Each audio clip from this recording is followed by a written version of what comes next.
What's up, everybody? Something is making noise.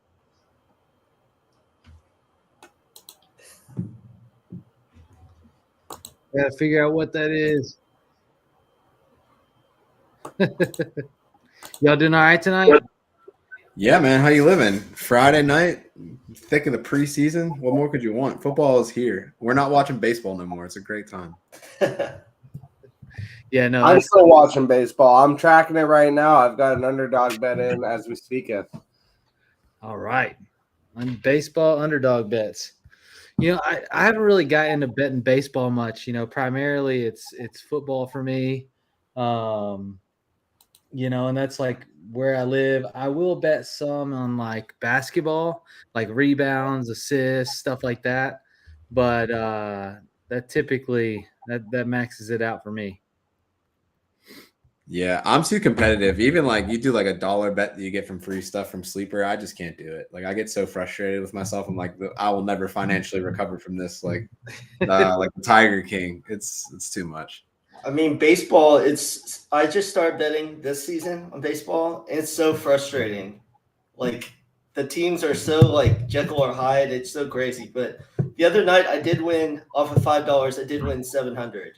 Dang. Oh, there you go. So, but that happens very rarely. So I'm probably, even, with all the times I've lost. But I definitely am ready for football. Oh yeah. So just so you guys know, this is From the Forum. This is our show sponsored by the Fantasy Sports Advice Network, and it is a Q&A show. So I've got 3 guests here with us, and I'm going to let you guys kind of go around and introduce yourself, let people know who you are, where maybe you create content, where they can find your work. But yeah, we'll start Joe and just kind of go clockwise there. Yeah, cool. What's up, dudes? My name's Joe Frick. I am one of the co-hosts for the Around the 412 Fantasy Football Show. It's a Pittsburgh-based sports channel. You'll see a lot of like news breaks, player interviews, all that stuff. But we primarily work out of the fantasy football space. We've been doing the show for 3 years now. I live outside of Cleveland area, but I'm from Pittsburgh originally. And yeah, been pretty pumped to be here tonight. Can't think of a better way to spend a Friday. So let's get it. What about you, Jack? My name's Jack, and I'm a bit of a schmuck. I'm really tired. I'm up past my bedtime.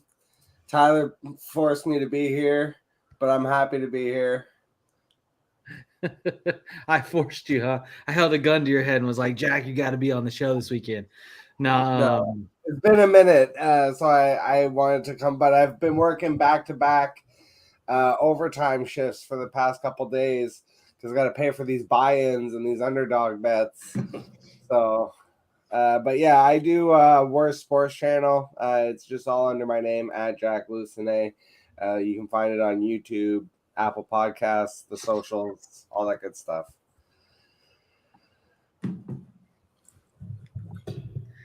All right. Yeah, and Jack. Oh yeah, and I'm Brandon. I do content for DLF. A lot of dynasty stuff in Devi, and then also with the league winners. We just started covering football more. So cover the Big Ten and the Jags. They just won 31-0 tonight, so that worked out perfectly. Game pretty much over. I can just jump in here. So got a couple people in the chat already. Let's go. What's up, fellas? So speaking of that, Brandon, tell me a little bit about that. How you feeling about the preseason? And, I would love to hear you guys, the preseason obviously has been a little bit of a wild ride. We kind of get glimpses of talent. You see the rise of players and the fall of others. Is there anybody that like through the preseason you're like, I'm excited about this? Like maybe even somebody that you're like, throw in that last pick in your redraft leagues at, in hopes that they actually amount to something. Anybody like that out in the preseason for you guys? I've got one. I can tell you I've already got confirmation bias. You mentioned the Jaguars just smashed the Falcons. And every time you look up who's making a big play down the field, it's Brian Thomas Jr., who I had him, I think, 4th in my wide receiver rookie rankings pre-draft, or I had him high. I had him higher than most. I had him like 3 or 4. Right, I had him basically equal with Rome. I was like, him and Rome to me are same in my eyes. And that was a spicy take pre-draft, but since he's been drafted to the Jags and the way he's performed through training camp and now already in preseason games, I think it's getting less and less spicy. You know, I think Rome's looked good too in his right, but he's in a more complicated situation. Whereas Brian Thomas basically has a path to being the number 1 wide receiver for this team right behind Evan Ingram. Yeah, he has been balling in the preseason for sure. I think it's always tough when you are lined up next to somebody with the caliber of Malik Neighbors. It's like, are you as good as you are because you aren't getting the top coverage when you have the Heisman Trophy winner, somebody that's one of the top wide receiver prospects, and then he had 15, 16 touchdowns that last season at LSU. It's like, how much of that was him? How much of that was just the all the options they had? But yeah, he's been balling out. He's somebody that's definitely a good dart thrower. I think his ADP is like around 120 right now. So you probably can't wait for the last round, but he's somebody that you can definitely snag as like a good bench piece. I think it's always important when you're thinking about like your drafts, like you don't need to fill your bench with people that are going to score 5 or 6 points. Like get a couple guys that you can throw in as backups and then try to set something that's going to be a league winner for you. Don't just get a bunch of guys going to be wide receiver 3s, and you don't need Tyler Boyd on your bench. Like, you know what he's going to get. He might have a game that pops off, but like, is he going to win the league for you? No. I don't hate Tyler Boyd either, so I don't want to slander Tyler Boyd. I was about to say, are we slandering Tyler Boyd? I love Tyler Boyd. He's a Pittsburgh guy. Like I rock with him, but like from a fantasy perspective, like it's just. See, I live in these best ball streets, so like Brian Thomas Jr. for me has been like a wide receiver 4 or 5 going in about like the 9th, 10th round. That's going to climb after this preseason in redraft leagues, I think, where he's going to go about. I think he's going to go about 8th, 9th. Some people get spicy and take him a little bit earlier. But Tyler Boyd, as much as he's a Robitussin player is what I call it. Like last year, my Robitussin guy was Adam Thielen, and everyone was clowning on me. Oh, Adam Thielen, you can't take Adam Thielen. And then what did Adam Thielen do? Oh, just like 200 fantasy points. And I'm not saying Tyler Boyd's going to do that much, but Nuke's already going to be out for like the first 4 weeks, pretty much. That's what they're saying. Treylon Burks is Treylon Burks. Don't you do it. That's the one I won't slander. It's too early to get me on. But no, it's like Tyler Boyd to me slots in already as like the wide receiver 2, and Levis is going to take some shots down the field. He's going to have a couple games, I think, and you know, like I say, he's to me like he's a late. You talk about a late round, like a last round dart throw, just a filler guy, especially in deeper leagues. Like me and Tyler are out in this 16-team dynasty league. Tyler Boyd's the starter in that league, I can tell you.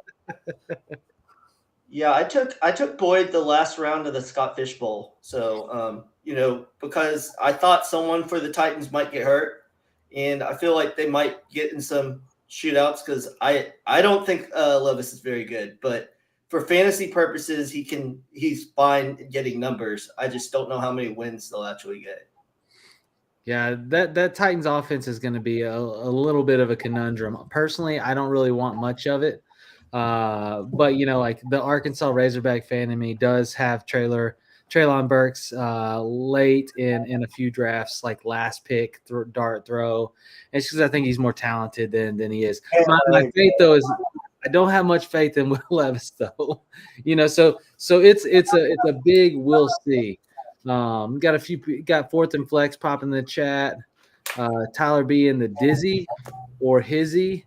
I don't know. Probably a little dizzy too. No. Thanks, Corey. Yeah, I did get the new setup. We just moved houses, so you know, I got the new backdrop in. Appreciate that. You know, and he says Levis getting slept on. Here's the thing: I don't hate Levis, but when you watched Levis last year, Levis threw the ball up, and if it wasn't for like Hopkins' ability to like see where the ball is and then change his route 6 yards in the other direction to get to it, we don't see as many big catches from Will Levis. You know, now It's a new scheme, new way of running it. So I mean, it could be good. It's good. It's a lot of like I see in practice, they're in a lot of short throws, a lot of slants, a lot of outs, a lot of ends. So in that realm, sure. I think he could be good. But no, I'm not giving away my Burks jersey. I'm gonna hang on to it because I think he's gonna be good. No, like for real though, like on Burks, and I don't want to spend a ton of time on it because it feels like every show we're talking about him as like a deep grab. But at the talent level, when he came into the NFL, the kid didn't know how to practice. Everywhere he played, he was the best person on the field. In high school, best person on the field. At Arkansas, best person on the field. He didn't have to practice. So he gets to practice in the NFL, and all of a sudden he has asthma. The guy ain't never had asthma. He just ain't never practiced.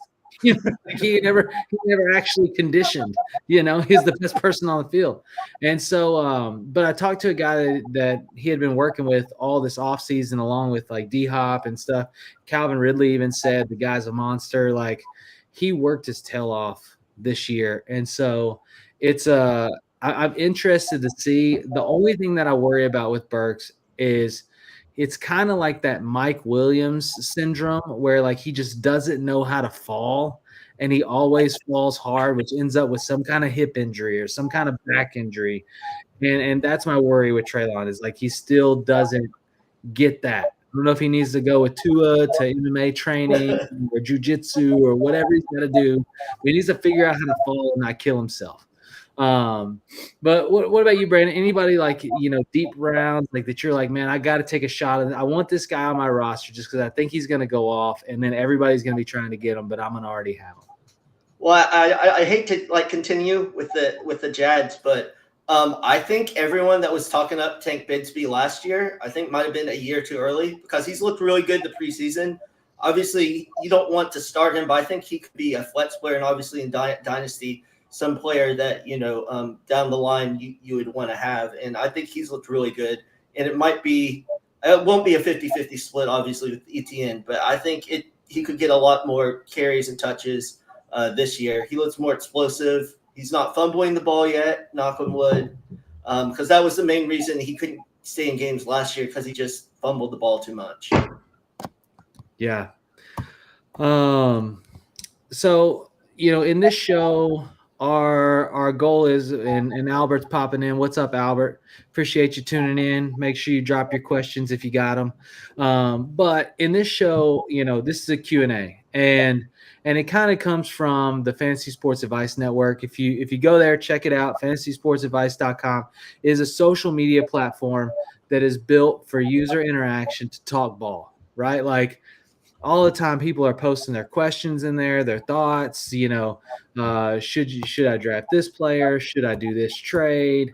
And that's where we live. So, in this show, we take questions live on air, but we also go and we answer questions from FantasySportsAdvice.com. So I'm going to actually throw our first one up, which came in this afternoon. So this is from Texas Trojan 2004, and you don't have to pay attention to the answers per se, but obviously people are going on and answering. But the question is, in a 10-team Superflex PPR redraft league, do you think packaging Caleb Williams with Ridley or Godwin could get him a Tyreek Hill or a CeeDee Lamb? Or would I have to do better, like instead of like a Ridley or Godwin, do like a Caleb Williams and DJ Moore? And at that point, is it worth it? Like, are you trying to do that trade?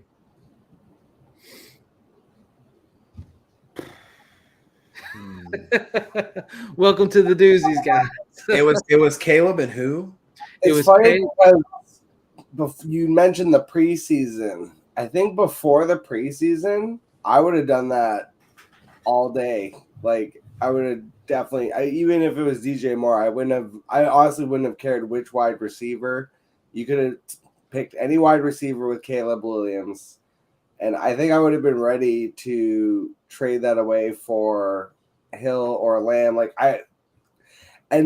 Biggs is saying it's not enough. If you throw out the offer, and if they say it's not enough, throw in a second round pick or a first round pick. Like honestly, especially if you with the roster that he was describing, he said I also have two competent quarterbacks, and I have Chase and Amon-Ra St. Brown. So if you're able to put together like a Tyreek or a CD Lamb in that mix, like you're automatically going to the championship. Doesn't guarantee that you're going to win, but you're going to be there. I know you can ask Tyler. I've been there back to back 2 years in a row, but I haven't won the fucking thing.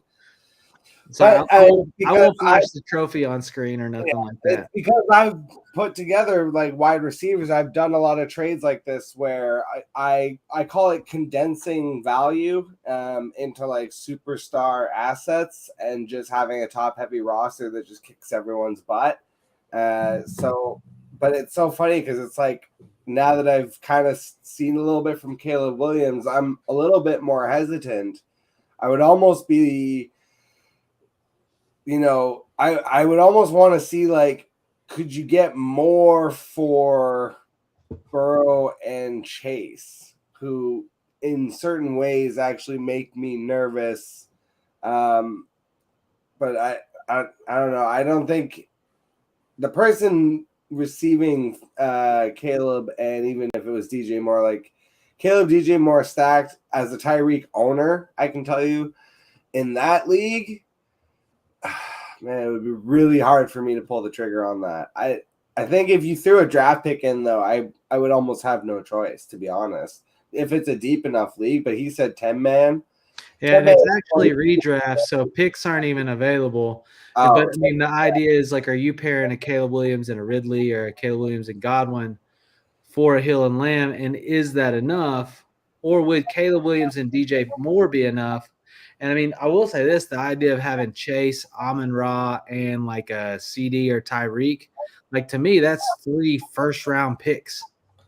Are any of you guys still worried about the whole CD and Dak situation? I'm kind of uneasy about that. So I might do it if it was with Tyreek, but I just worry. I would think they would get the deal done and get him on the field. But we see all the time when these players get the deals done late in preseason, they sometimes like tweet something, or it takes them a few games to get going. So that would be the only worry. I mean, I would think he'd be fine, but that would be why I would lean towards trying to get Tyreek. Yeah, now I'm confused though, because you said it's redraft. How the hell does he have? I don't know. Yeah, there's a lot. Even in a 10 team, not what you're saying doesn't make any sense. That he has all those players in a super flex. It's like, I got to see that draft board. What was he drafting with? Muppets? Hey man, he's drafting with me. The guy's got him. He's got the players. Can't hate him on him for that. With the CD thing, I'm not super worried on that, but I will say this: on draft night, when I saw CD sitting there and his girlfriend gets his phone and he like snatches it out of her hand and like does his little thing, I'm like, okay, guys, we got a personality. Like, we're gonna have a personality, and when it comes time for contracts, like, he's gonna want to be the dude. Like, he's gonna want to be paid. He was the #1 in fantasy football last year at wide receiver. Like, he's gonna want a check, And for some reason, Jerry likes to drag his feet on paying people. I don't know if he's been burned, by extending too many people and then them not performing, but he always drags his feet. But I'm sure CD is not like sitting on his couch. You know what I mean? Like, I imagine he's working. He knows he wants to be a perennial guy and he wants to get paid. He's not going to get paid on the couch. But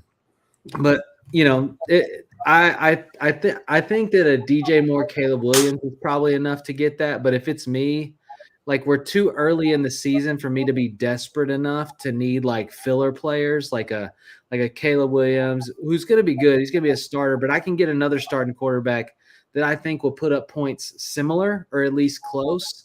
The disparity comes in like a Ridley versus, that player. And, in 10-team redraft, I mean, everybody gets a top 10 quarterback pretty much, So I'm not really like, I wouldn't trade a Tyreek or a Lamb for those two players. Now, if I need a quarterback, and let's say in the draft, all I was able to grab was like Russell Wilson or something like that with a question mark, sure, I might then,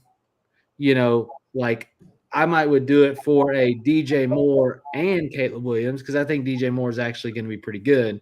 But it's still I want the most points per roster spot, and I feel like I'm doing that thing where I'm settling and I'm bringing my wide receiver points down 7 to 10 in order to get maybe a 2 to 3 point increase at quarterback, and I just wouldn't buy in that way.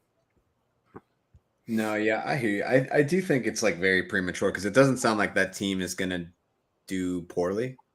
So it's like, why give up capital now when you can use that as ammo like later in the season? And if Caleb blows up and is your best quarterback, then you don't want to get rid of him. It just feels like before the season, I would say I don't think that you would have to probably give up Moore and Caleb in order to be able to make those deals happen, especially for CD. Tyreek, he's maybe older, but it's not dynasty, so people aren't it's a very much this year thing. So it's going to take a lot. I think if you do want to do that and you want to trade one of those lesser guys, you're going to need a blow up week from Caleb, and they're going to have to be desperate at wide receiver.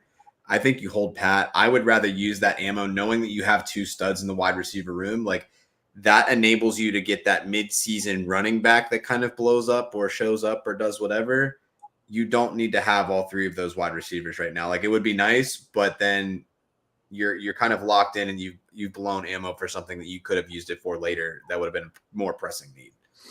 And two, since it's a super flex, with Burrow coming back from injury, I think you might want to keep that third quarterback just in case, unless you get like a really good deal.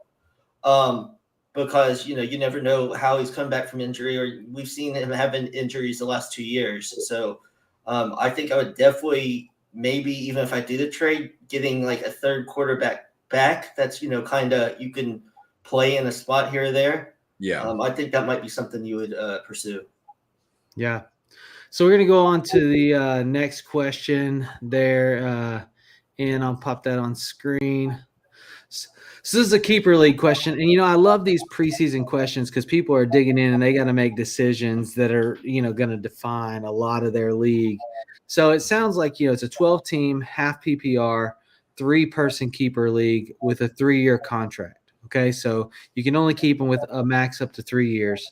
So he's already keeping Kyler in the 17th, Garrett Wilson in the 12th. I think those are pretty strong values. incredible. Yes. Who is the third keeper? You get Mike Evans in the 5th, which is probably 1 round before ADP, I would say. Sutton in the 6th, which is too high. You can get him later. Deontay in the 7th. That's about right. Or Christian Watson in the 16th. So I think the thing to keep in mind, especially in a situation like this, knowing that 3 people are going to be keeping other players, it's like Mike Evans in the 5th. Like it doesn't necessarily translate to what that value is. Like you got to bump it up essentially 3 rounds. It's like it's not horrible value. I think Sutton is the obvious no. I would say Deontay is probably also a no. I have a lot of faith in Christian Watson when he's been on the field. He has been the wide receiver 1 for a prolific Green Bay offense. We like what they can do there. They've done a lot of work to try to keep him healthy. We'll see if it works. But I think purely from a value perspective, the 16th round pick is probably the most enticing for me. That's what I would most likely go with. But if you're going to draft Mike Evans, you're probably taking him in the 2nd or the 3rd round in a format like this, knowing that the pool of players is going to be shorter than what you would see in a typical redraft. Yeah. How much longer do you think Mike Evans is going to perform at this level? Because I was kind of thinking of the 3-year contract part. Well, he's 10 years of 1,000 yards, basically, guaranteed. Yeah. I mean, eventually that has to stop, right? Like, I would say he's still good for this year. That would be my only thing. But yeah, I kind of agree. I'm not even a big Christian Watson guy, but when like you said, when he is on the field, I just wonder, since he was hurt a lot last year, it wasn't like fully healthy a bunch of the games, like a bunch of the other receivers kind of came on. So now like the wide receiver room I think all of the receivers are good, not necessarily great. So I think it's just the production is going to be pretty split, but getting Christian Watson that late in the 16th round, I think would be really good value. Yeah, I do think it's interesting, like what you just pointed out about like the 3-year contract. And I think it's just so important when you're getting into these situations to like understand the parameters of your league. Does that mean if you're keeping somebody that you're locked in for 3 years, or does that mean that you can keep them for a max of 3 years? And like knowing something like that, to your point, where it's, hey, if I have to lock in for 3 more years of Mike Evans, like that's a much more difficult decision than, hey, like I can keep him for a max of 3 years. Because like you said, out of this board, probably the best player on the board, but is he going to be the best player for 3 years? Probably not. Yeah, I would say it's a 3-year contract where it's you get a max of 3 years. Gotcha. Amber in the house. Hey, yo, gents, a little late, but here. Glad you're here hanging out. Drop your questions in the chat if you have them. So what do you think, Jack? Yeah, I mean, I mostly agree. The only thing is, I just can't believe it. Like, I just don't believe in Christian Watson is the thing. This whole idea that he like got his hamstrings symmetrical so that he can stay healthy on the field makes no sense. It just seems like he's one of those players that it's never gonna actually work out.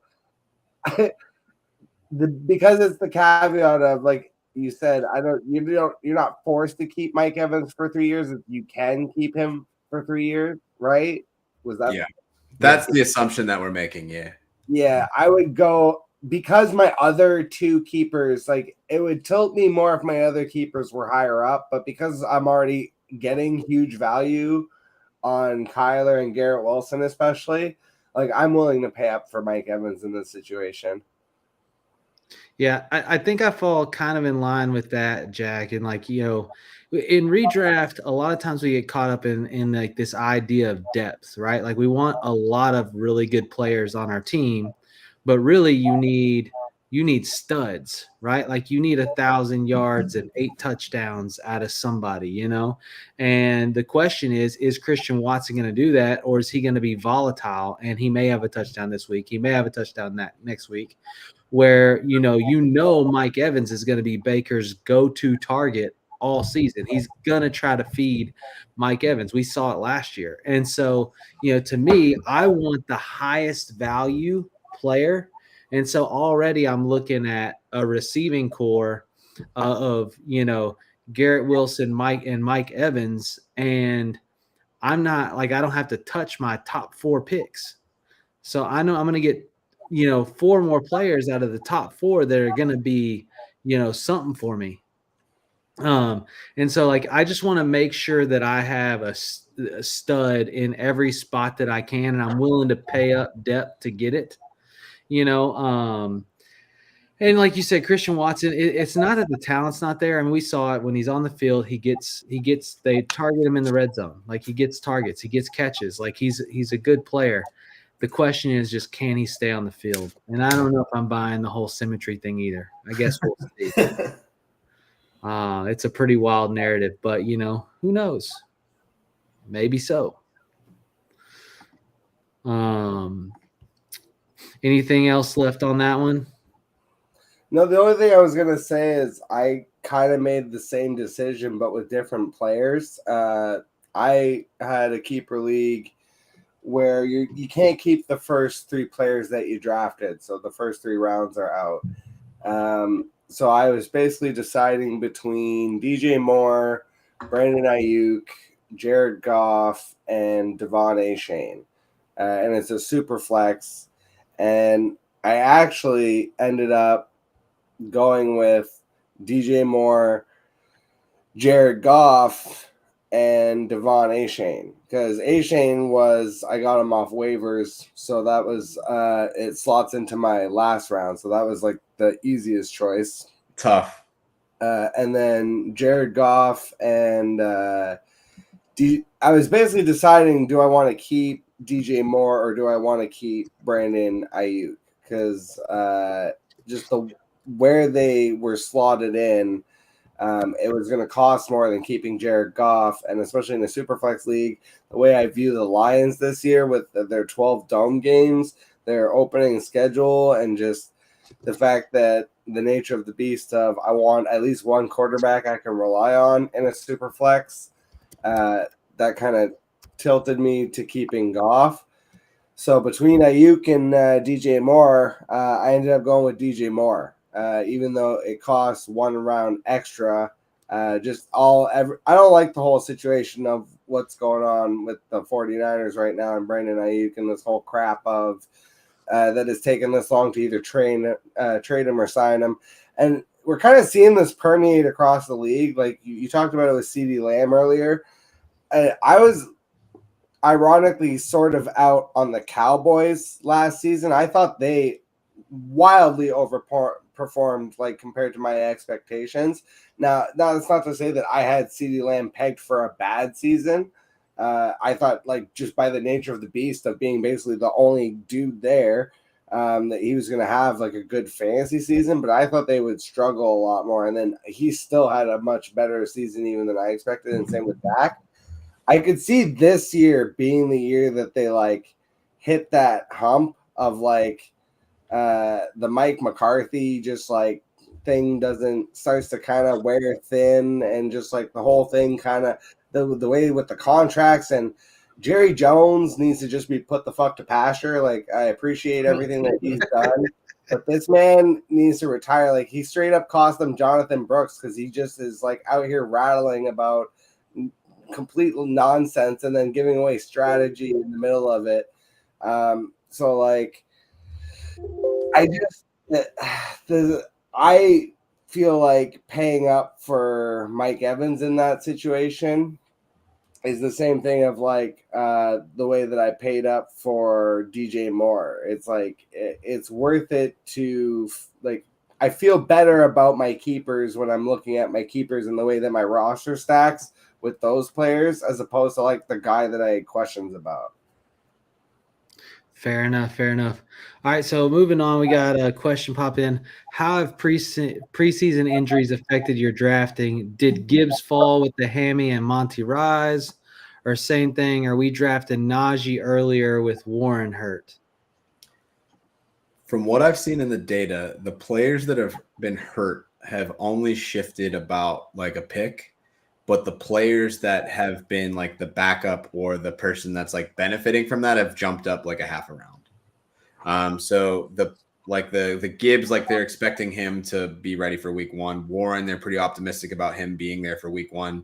You're not seeing the, hey, like this person's severely hurt, they're going to miss some time. I don't think their ADP has reflected that, but the guys that are ready to go for week 1, you're definitely seeing that little bit of a bump. I don't think it's like a drastic change, but there is a little bit of one there, just knowing that they have this bell cow role sitting for them, at least for the first couple of weeks. Yeah. Well, let me ask you this. I mean, just talking Gibbs and Monty, right? Like, Gibbs is, I've seen him going in the first round. If it's one quarterback, I've seen him going second round, really at the latest. Like, I mean, it's a super high ADP. While you got Monty going 3-4 rounds later, who would you rather roster? Like, who you think is going to be the most valuable in fantasy at their value?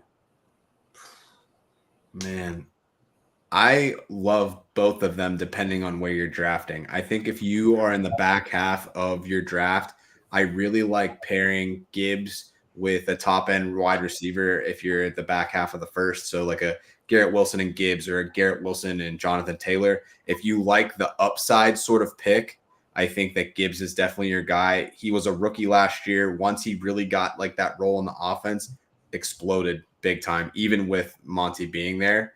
If you are in the middle or the front half of the draft and you want to really lean wide receiver heavy, Monty is a fantastic addition to your team in the 6th, 7th round. I think it's a perfect RB2, tight or touchdown dependent a little bit, sure, but he's going to have a role in that offense. They're going to run the ball a lot. He's going to get you that baseline points that he's not going to hurt you even if he doesn't score. What about you, Brandon? What do you think? Yeah, I really love Jahmyr Gibbs, but I do worry too if their defense improves and they don't have to outscore people and they're not in as many tight contested games, because you saw when they got the lead, they would just feed Monty the ball like in the 4th quarter. So that kind of limits what Gibbs can do. And what Joe was saying, I think the the floor is higher with Monty because he's more the physical back, and they're going to give him the ball, and he probably will get the goal line carries. And Gibbs is going to have really high games, and some probably low games. And then obviously there's always the worry that he could get re-injured.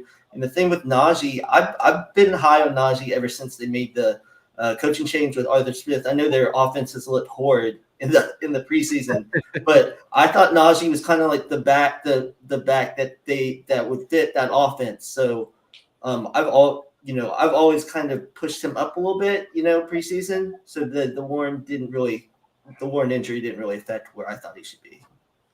Well, I know Jack's got the terrible towel hanging on the back wall back there, so I'm sure he's got plenty of Steelers takes. What are you thinking? Yeah, I mean, the root of the question ultimately was, have the injuries shifted the way that I viewed these backfields? And the answer is no. To Joe's point, I've always prioritized Gibbs in full PPR leagues, like in leagues that are going to obviously benefit the pass catching running back. I love taking Gibbs in those formats, and the more standard formats, they do still exist in 2024. That's where I've been going more of like a Jonathan Taylor or a Saquon Barkley style of running back. But I like, again, in the full PPR, like Scott Fish, I think it's underrated how effective pass catching running backs can be breaking that format, especially on a week-to-week basis. So that's like the kind of place where I'm trying to tap Gibbs at the back of that first round. But Montgomery, absolutely love him as an RB2. He's cemented now. His ceiling is obviously capped by the virtue of the way that they run the backfield. But the Lions are going to be in a bunch of dome games. They're going to be leading. They're going to be running the crap out of the ball. They're still a young team that, crazy enough, is improving on the offensive line. So I'm really enamored with the Lions this year, especially from a fantasy perspective. I'm fine. I would literally be fine. There's very few backfields where I would want to own both pieces and have them in my lineup.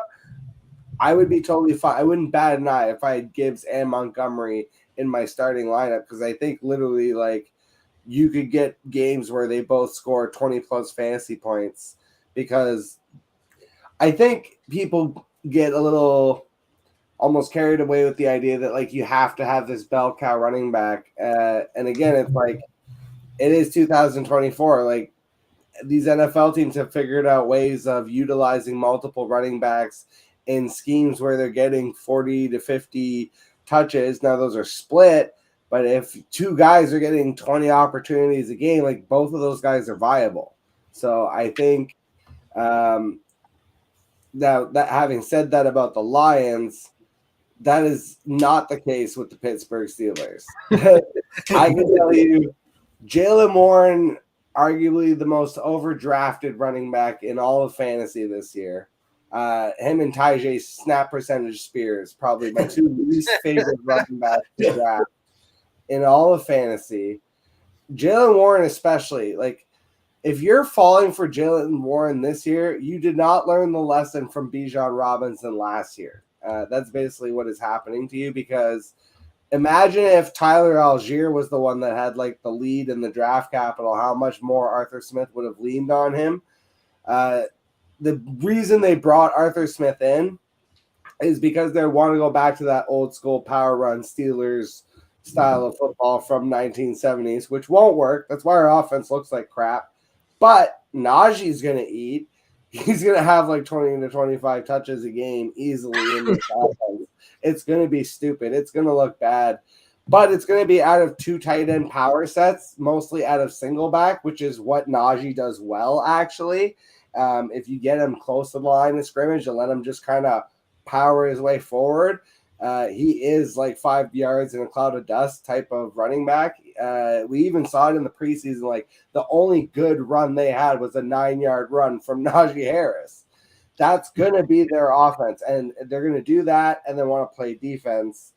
So I'm not super in on a lot of the options, like the ancillary options. Like, I don't, outside of George Pickens, I don't want any really of the receiving options. Even the Muth I've struggled with, even though his ADP is fantastic. It's like I still don't think he's going to actually produce. And it's the same with Jaylen Warren. Like Jaylen Warren is very much going to be a great ancillary player for our team, but he's not going to do you any service for your fantasy team. And the fact that he's already banged up with the hamstring, like that honestly makes me like where I was already out. Like now I'm just like, he's fetch. It's not a thing. It's not going to happen for fantasy. I'm sorry, Jaylen Warren truthers. He's not better. He only looked better because Matt Canada was around running us. He had Najee running 7 yards behind the line of scrimmage at a shotgun. It looked ridiculous. No wonder Jaylen Warren looked better in that system. Is this what happens when you ask the Steelers fan? Yeah. Hey, so real quick, I don't want to leave the Steelers because we got a really good question in there, but just so that we can move on past the Gibbs Montgomery, Albert popped in and he said, speaking of Montgomery, would you rather keep him in the 10th or Rachaad White in the 9th? And let's make it quick because we got some heat over here in the Steelers. I think that the Tampa Bay offense, especially for Rachaad White, does take a step back with Canales leaving. But if I'm only having a 1-round difference between the two, I do think that Rachaad White is better set up for success. Bucky Irving's looked good in the preseason. Every time he's touched the ball, he's looked a lot better than like the advanced stats on him coming into the draft looked. But if you are going to want somebody that like volume, if you're a volume is king kind of person, which I am, I think that Rachaad White is going to exceed what David Montgomery is going to do in split touch role, even if the Detroit backfield is in a better position for success.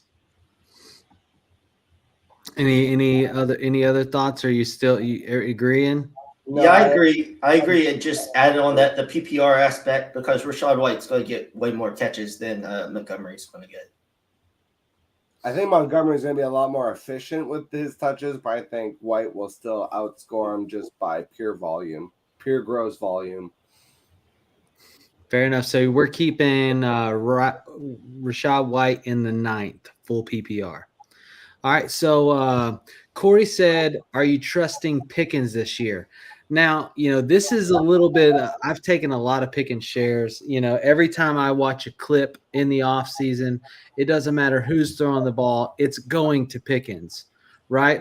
And we know Pickens has the talent, has the ability to be an alpha receiver. He's shown it. He's got great hands, everything that and he's actually got a potential at a quarterback this year better than Kenny Pickett, right? So there's a lot of upside, but then you have the just other part of the room where Arthur Smith comes in as your OC, and it just clouds all of Pickens' talent with this big question mark of, are they even going to use him like he can be used?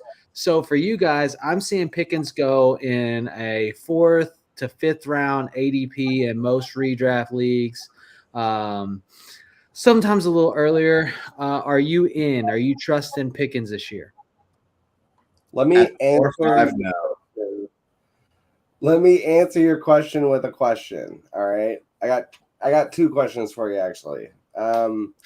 First question is, do you think Drake London could have been good last year if his quarterbacks didn't suck? Yes. All right. So then that means he could have still been good in an Arthur Smith system, but Desmond Ridder was dog doo-doo. Right. Here's my second question for you, all right? Outside of Roman Wilson, name me the rest of the Pittsburgh Steelers wide receiver core. I can't do it because I'm a Steelers fan.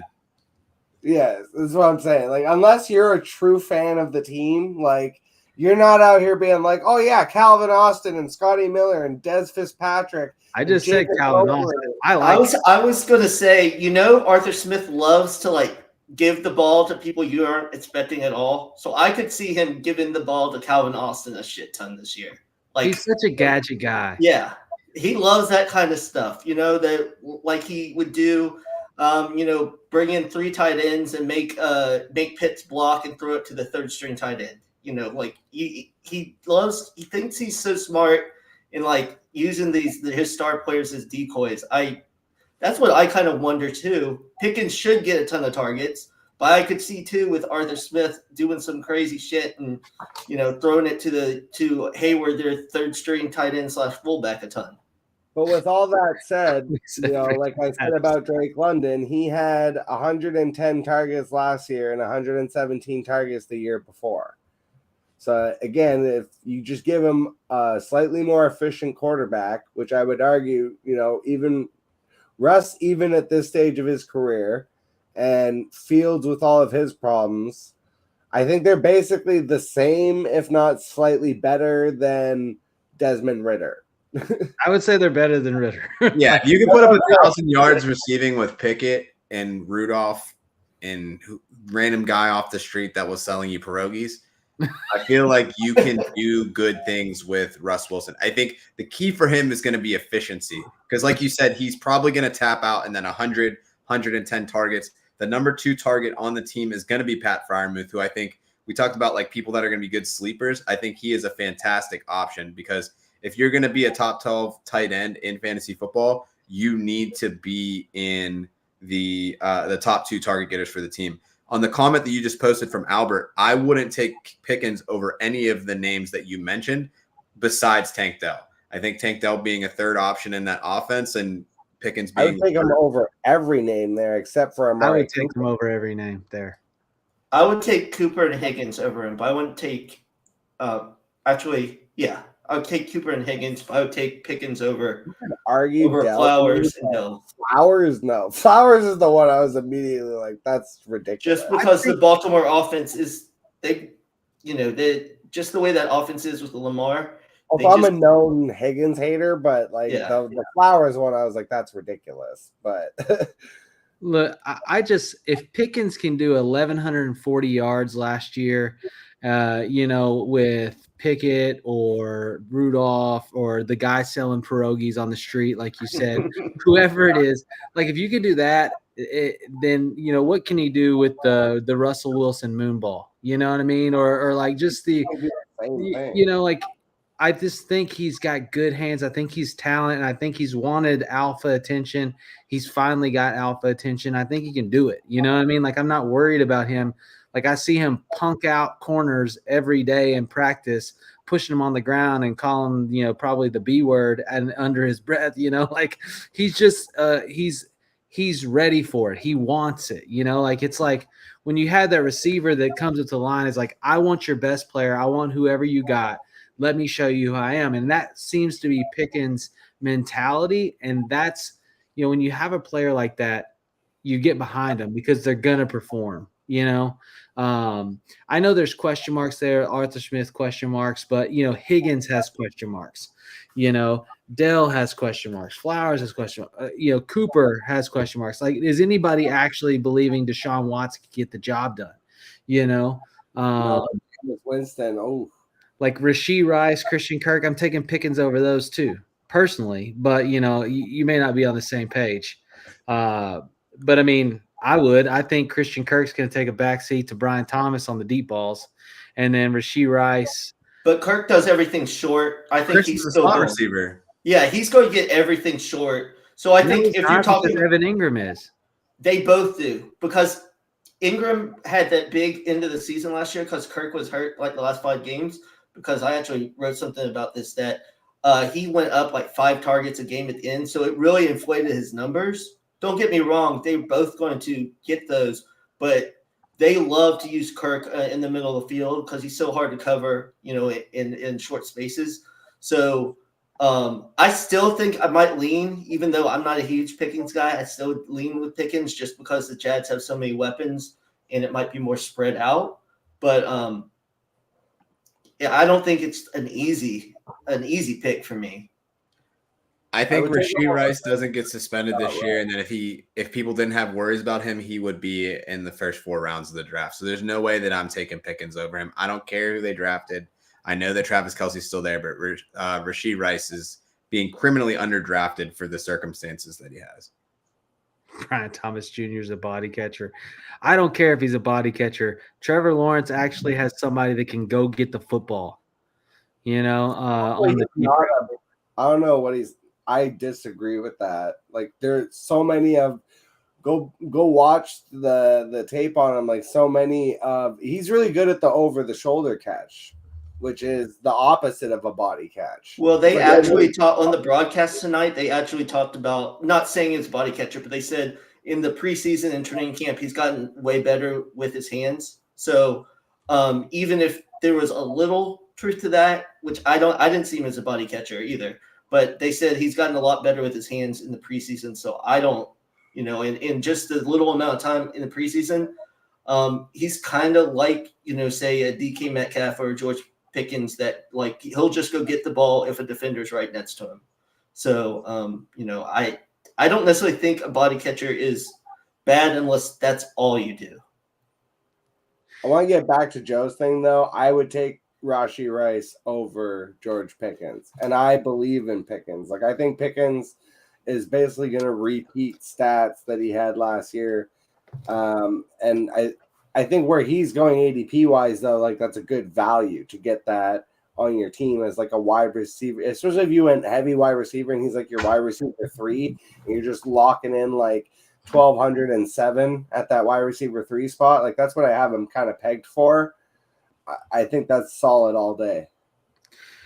So we're gonna go to the next question. We're running low on time here. I'm gonna try to get a couple more of these that have been asked in the chat. So Josh comes in off Facebook. He says, "Not sure if this has been asked already, but who do you take from the Houston receiving core?" He said, "I got to a point in my draft where it was Diggs or Collins, but I was struggling to decide." It's a good question that people talk Dell, they talk Diggs, they talk Collins, talk Schultz. Like there's so many weapons there, right? And the question is, who's the guy? Like who's the guy that you got to get, especially if it's relative to ADP.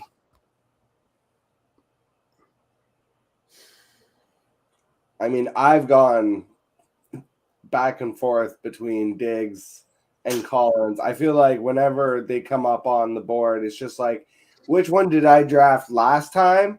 Okay, I'll take the other one this time. It's funny because I feel like I wanted to be out on Nico Collins just because of the dynasty trade I made. Because I sold him. I had no choice. I had to sell him for a running back because I needed a running back to fill the spot for the championship, and it was Jerome Ford, who did get 30 points that week. It didn't help me win, but it was and then it was like Nico kept popping off. Like I thought it was just going to be kind of like a flash in the pan, to be honest. And then he just kept doing it all season. I was like, crap.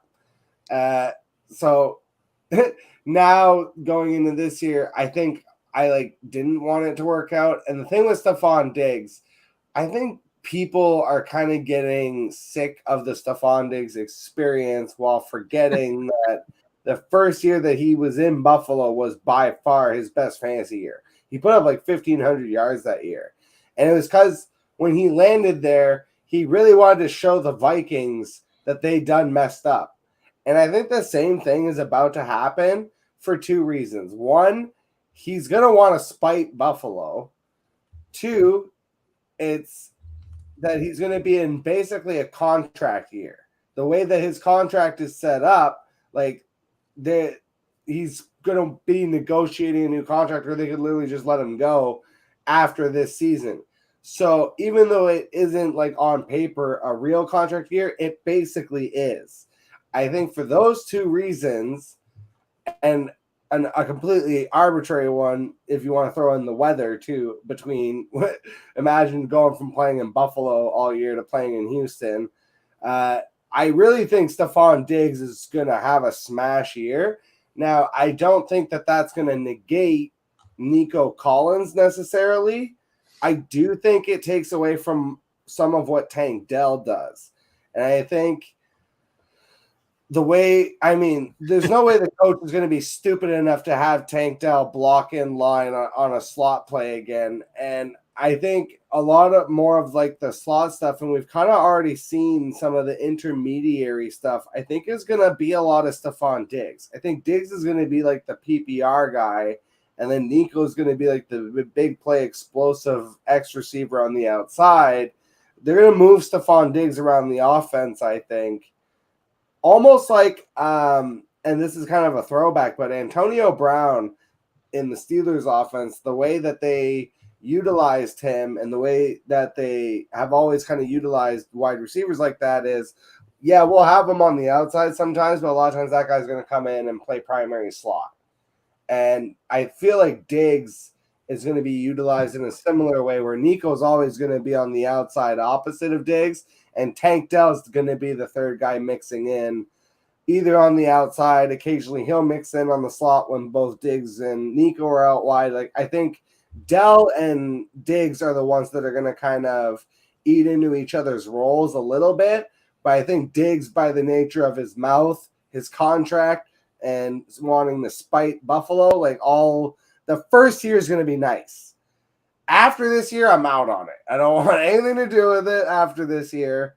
But for this year, I'm really in on Stephon Diggs and Nico Collins. And so for me, it's just a coin flip at that ADP.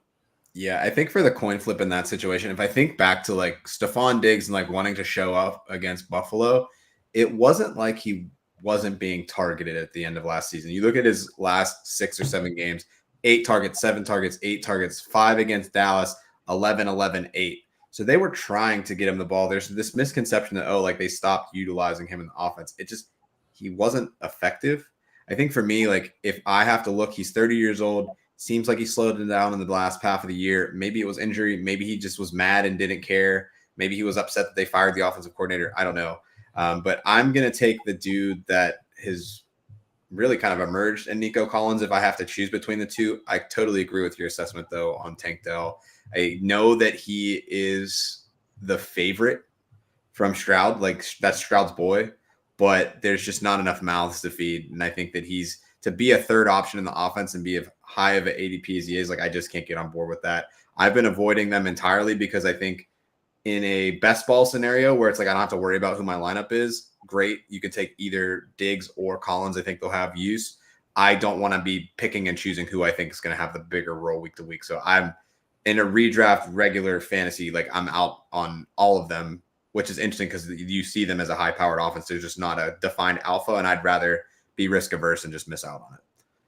Yeah, I agree with a lot of what you said. I think Nico is the guy. And like you're saying, I think Dell and Diggs will kind of eat in with each other. But I think to me, at least, it's a similar situation to what Chicago has with the 3 receivers. I think best ball-wise, like I would be more willing to take one of them. But I think like all of them are going to have good weeks. And it's just going to be hard to tell like which one's going to have it. So I haven't really been drafting either set of those trios very much in redraft. So we're going to take one more question and we're going to close out the show tonight. We got a little bit of late start, so I'm going to extend it just a bit and take this question. This was a big said y'all slipping on Mechie. But future Pittsburgh Steeler? Maybe, right? But this is a question that kind of plagued the expo. I heard people talking about it all the time. But Trevor Lawrence this year with the weapons, Kirk, Gabe Davis, Brian Thomas Jr., Bigsby, ETN, Evan Ingram. Is he a top 12 quarterback in a 4-point passing touchdown scoring system? I think yes, because Trevor Lawrence is much more willing to run than a lot of people. I think the most overdraft quarterback this year in this fantasy cycle, CJ Stroud. CJ Stroud rushed for less than 200 yards last year. If you want him to be matching where his ADP is, he's going to have to throw for 40, 45 touchdowns. People are saying like, oh, well, like Tom Brady was QB3 and he doesn't run. He also threw the ball 700 times that year. He was also Tom Brady. CJ Stroud is not Tom Brady. It's going to be very difficult, especially for those guys that don't run a lot, to meet ADP. Trevor Lawrence obviously banged up last year, but he is somebody that runs the ball. They're trying to see what they can do with Tank Bigsby, but I think ultimately that rushing upside for him, it's maybe not to the level of, say, like a Jaden Daniels, Anthony Richardson, wherever, but he does run the ball enough that he will be effective in that role. So I do think that he's able to be a top 12 option. What do you think, Brandon? I think all the things that Joe just said, I agree. I think it might be like borderline because I think Doug likes to throw the ball, but I think he realizes too that like they can't get Trevor hurt again because the team just fell apart. So I think they have had a concerted effort of running the ball and kind of possessing the ball more, not necessarily just like running it 20 straight times or anything, but just possessing the ball longer. And if they possess the ball longer, obviously less opportunities. But I think he'd be borderline, but I think he can be in that top 12 conversation. You agree, disagree, Jack? In 4-point, I'm going to say it is possible, but not likely. And it's just a very simple thing of all I did was I pulled up the list of quarterbacks and I looked at them and I was like, oh, I have at least 10 of these guys ahead of them comfortably. And I have at least 4 more that I could make the argument. So if that, in that case alone, it's like, so he could finish 15 and he would be outside the top 12. And it's like he runs, but he doesn't run enough to really sway his fantasy is the problem in 4-point. Like just looking at like obviously Josh Allen, Jalen Hurts, Patrick Mahomes, Lamar Jackson, lock it in, right? Probably Kyler Murray, Joe Burrow, Dak Prescott, Jordan Love also. You talk about like the weapons, like the guys that can compete and push him down. However you feel about CJ Stroud, he has the weapons to do it, right? Tua, another one that kind of gets slept on. Jared Goff, I think, perennially just finishes top 10, so he's going to push somebody down a spot. Still haven't said Anthony Richardson too.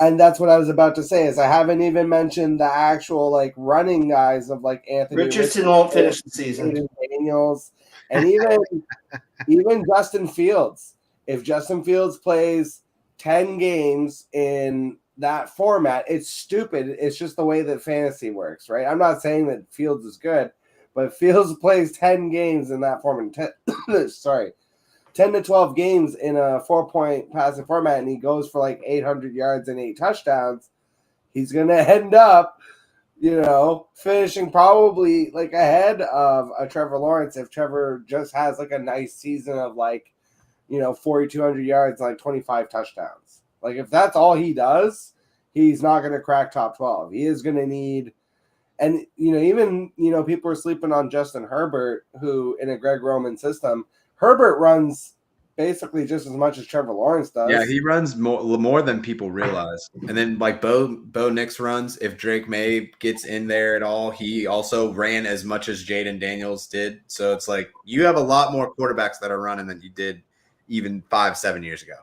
That's why I'm saying like this isn't me like crapping on Trevor Lawrence. This is me crapping on 4-point touchdown leagues because this is what happens is you break fantasy with stupid crap like this and you have Justin Fields finishing and potentially as a top 12 quarterback. For Trevor, I think it's not even just like the rushing yards. They let him run the ball a lot around the end zone because he's had 9 rushing touchdowns the last 2 years. I know that's not like a huge number, but for a quarterback, that's substantial since especially you would be getting the 6-point touchdowns instead of the passing 4. And they do a lot of those weird QB sneaks where since he has those long, crazy arms, they just have him jump over the pile. So I think for him, it's not even necessarily how many times he runs. It's just when they seem to like to run those read options or just run on quarterback draws down inside the 5-yard line. But I agree with what you're saying. That's why I said it's like it'll be close, like the 12 to 14 range for me. I think it's just like a motivator to not take a quarterback early because like unless you're getting like one of those top 3 or 4 guys, like there are so many names that could end up being a top 5 option. So it's like for me, like I'd rather take pretty much every position before a quarterback in a redraft scenario, especially one QB. Yeah, literally there's like 2 The only one besides like the running guys is Mahomes for me this year. I think I'm back in on it because I do think he could crack 40 touchdowns. Just if Worthy hits and Hollywood is able to come back and just be a guy, like a distraction, it just opens up what they do with Travis Kelce in the middle of the field in the run game so much that like, and Mahomes is just already. I watched this man. I know it's just a preseason game, but just the fact that in a live action game, this man threw a behind the back pass, like he was out on a basketball court and completed it. Like it's just ludicrous what they're able to do. And again, it's just like if you give him the whole reason that last year looked like they were struggling is because none of the wide receivers could do anything whatsoever. And if you give him that, you give him just wide receivers who are even mildly competent and like somewhat of a distraction. Like it's so ridiculous how it opens up the rest of the field for what they can do. But can he pop, lock, and drop it and avoid getting a flag pulled off like the quarterback for the American flag football team? Yeah, that's funny. For me, Trevor Lawrence, like I'm in on top 12. In the last 3 years, he's averaged over 300 yards rushing and 4 touchdowns on the rushing side. And you look at 2022, he threw, last year and 2022, he threw for over 4,000 yards. And he's gotten, an average of 570 attempts or so, so like they're going to let him throw it. He's already finished top 8. He finished 13 last year in a 4-point passing touchdown. So like, and I think they only gave him more weapons. And really the thing that hurt him is like, in 2022 or last year, he was sacked 35 times. Sacked 35 times. That's been his whole career, 35, 27, 32. Yeah, and it's like, if you give the guy some time, like he's got a receiver that can go deep. I like it. I like him this year. I've taken him at what it cost me to take him. It's not very expensive. And so I've grabbed him a bunch, and I think he could easily have a 25 to 30 touchdown season passing this year, plus add like 5 to 7 rushing touchdowns. And I think in that realm, he's easily top 12 because he's going to get 4,000 yards passing. But anyways, big set. Last question: will Kadarius Toney be on the Chiefs next Friday? That is to be determined. We can't let that secret out on the show. No. So we got to wrap this up. I appreciate it, you guys tuning in. Again, you need to go to fantasy football or fantasysportsadvice.com. Sign up. When you sign up, you need to join a sport, join football, and pop your question in there. We're happy to answer it. Like, subscribe the channel. You guys, thank you so much for tuning in. If you will, real quick, let them know where they can find your stuff, where they can find your content. If they want to watch more stuff by you, where they need to go. Yeah, I guess we'll do this in the same order we did it last time. So you can obviously see my personal handle is there, JOEFRK. The Around the 412 channel for YouTube, Twitch, and Twitter or X, whatever we call it now. I'm old, so it's still Twitter to me. It's at Around the 412. The fantasy football channel specifically, AT412FF show on X. And then I pop in and out of Reddit when I'm feeling degenerate from time to time. So Jack? At Jack Lucene. You can find it on all the socials. Just type it in the YouTube and you'll find the Worst Sports channel. I do wrestling interviews and the Worst Fantasy Show. We have a lot of fun over there. And Kadarius Toney was converted to a running back, so no, he won't be on the team. Brandon? Yeah, you can find me on, I call it Twitter too. I don't call it X. It's still Twitter to me. At HeyB3. There's links to League Winners and DLF on there that I both work for. I do a podcast with the owner at League Winners. It's going to be coming out on Tuesdays, and you can find that on my page, and all my content's there as well. Yeah. Again, for me, you can follow me at Network or at Tyler Bradley CP is my personal handle. But more than any of that, go to fantasysportsadvice.com, sign up. We're always there hanging out, answering questions just like we did in this show. And again, appreciate you guys for tuning in. Thanks for being ballers and hanging in there with me. And, make sure you guys that are watching, like, subscribe, and we'll see you next time on From the Forum. Peace.